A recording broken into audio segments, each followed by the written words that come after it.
Hello, Math Studies students, and welcome to your online lesson. Today we'll be talking about rounding and significant figures.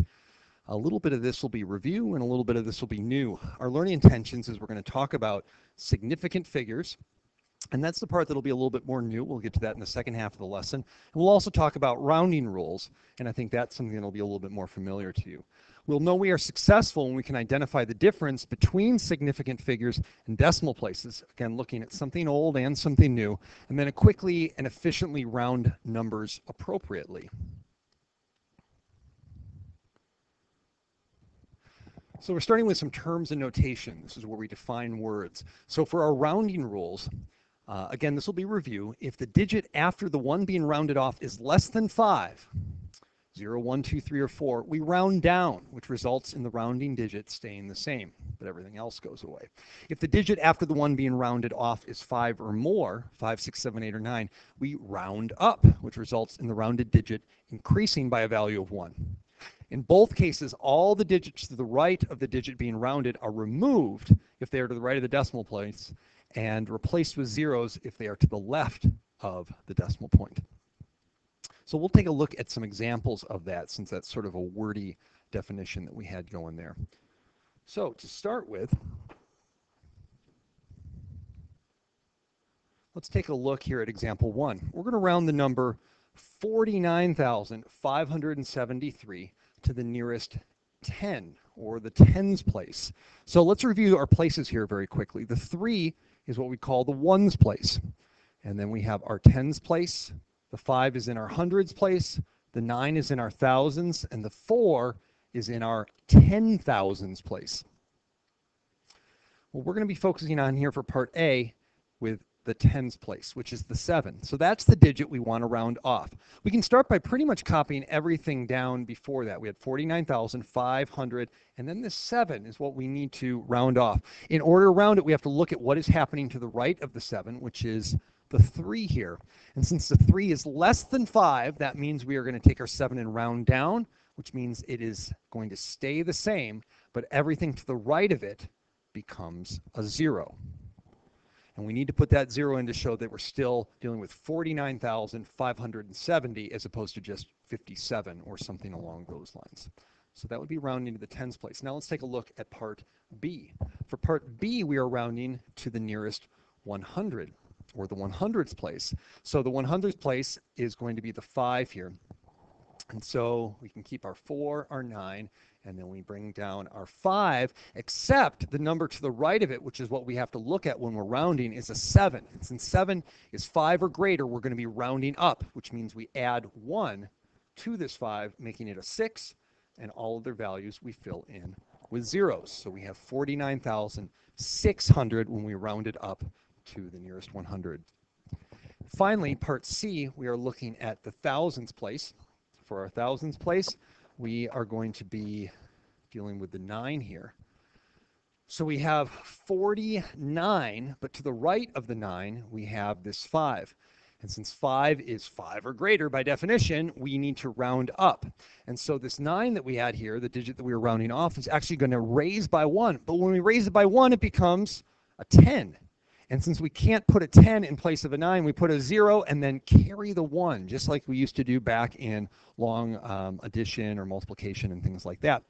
And so we can put in zeros for all the other placeholders. Again, we don't want the number 40. We have the number 40,000. But again, we're adding that 1 to the 10,000s place, which actually gives us with 50,000. And again, it wouldn't make sense to have 40,000 there because when we looked at this number, it was 49,573, which again is almost up to 50,000. As we look at this whole number 49 in the thousands place here, again, if we just focus on that, we say, well, what is 49 almost to? It's almost to 50. And so again, it would make a lot more sense that we have 50,000 as our final answer rather than this 40,000 right here.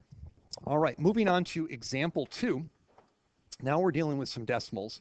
And so we've got the number 7.6513, and we're going to round it to 1 decimal place. So 1 decimal place means we start with the decimal itself, the decimal point, and we go over exactly 1 place. one to the right, one into the decimal area.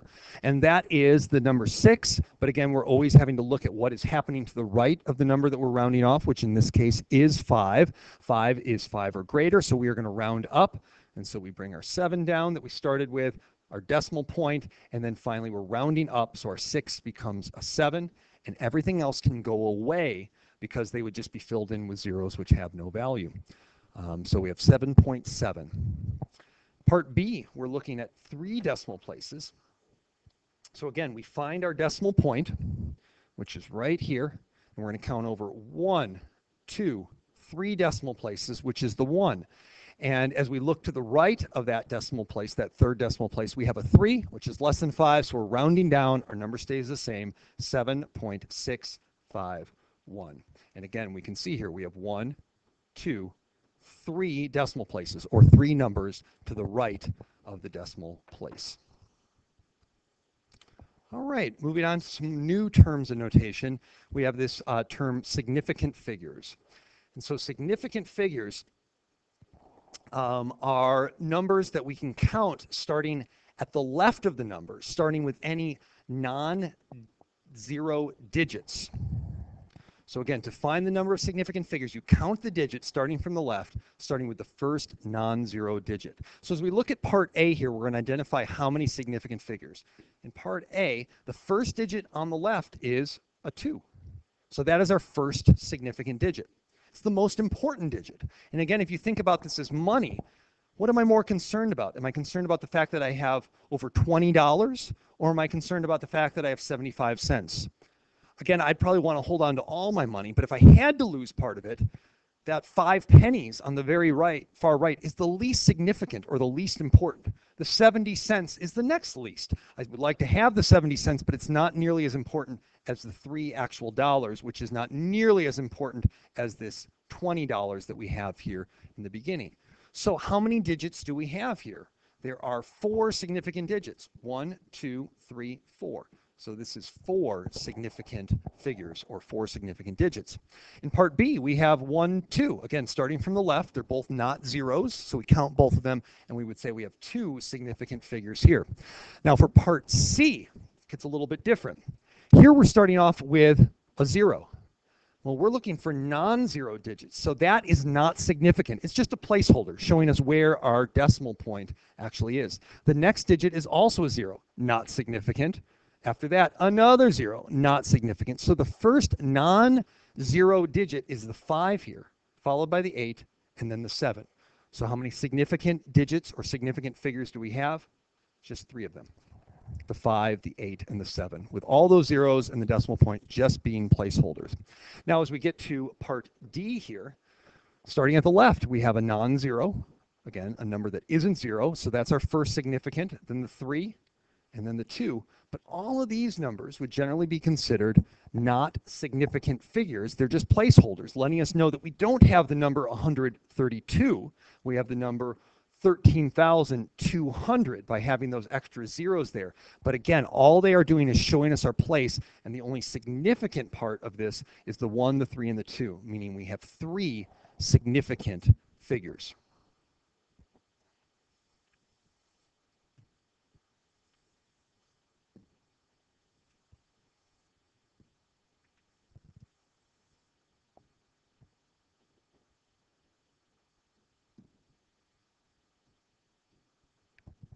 Moving on to example 3, we are going to round the number 49,573 to 1 significant figure.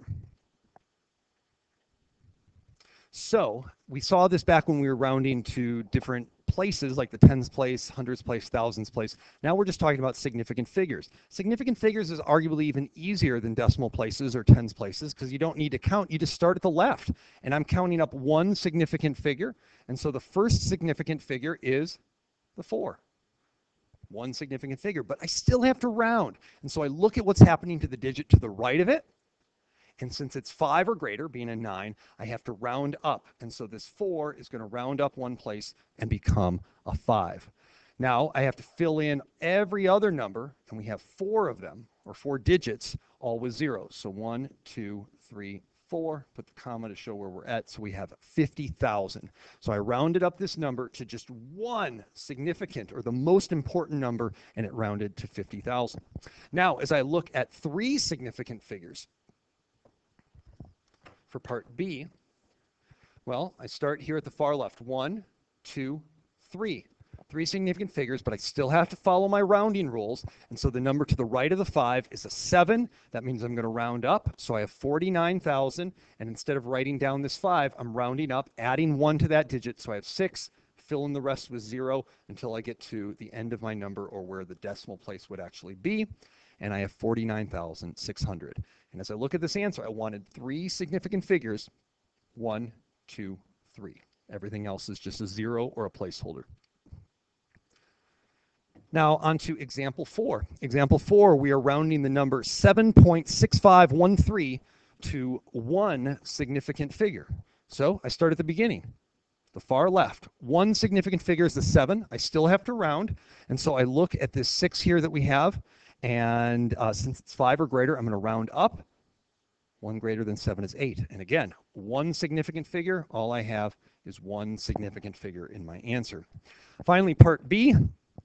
3 significant figures. So we go back to our original number, 7.65, 1, 2, 3. 5 is the 3rd significant figure. I look to the right of the 5. It's less than 5.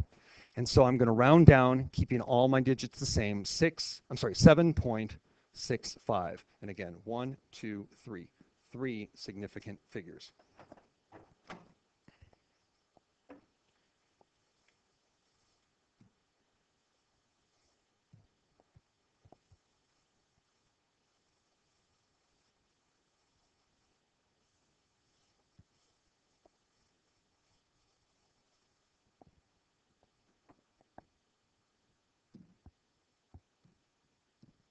Our last example is example 5.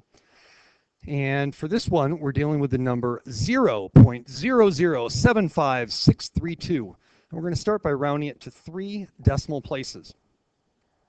So decimal places, again, we start with our decimal, and then we have 1, 2, 3 numbers after the decimal. As always, we look to the right of the digit that we're rounding off, which is a 5. Since it's 5 or greater, we're going to round up 0.00, and again, this 7 here is going to round up to become an 8.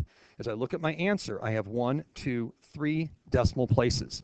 Now I'm going to do the same thing, except this time instead of rounding to 3 decimal places, we're going to do 3 significant figures. And this gets back to our success criteria when we want to talk about the difference between decimal places and actual significant figures. And so 3 significant figures, I need to start with the first significant figure all the way on the left, but the first actual digit is just a 0. That is not significant. I'm looking for the first number that isn't a 0. We have another 0, another 1, but finally we get to the 7. And that 7 is the first significant, but I'm looking for 3 significant, so 7, 5, 6. That's 1, 2, 3 numbers. As I do my rounding rules, I look to the right. It's a 3, which is less than 5, so I'm going to round down. Again, I have to bring all the zeros as placeholders, but they're not significant. The first significant is 7, second is 5, and the last is 6. 1, 2, 3 significant figures.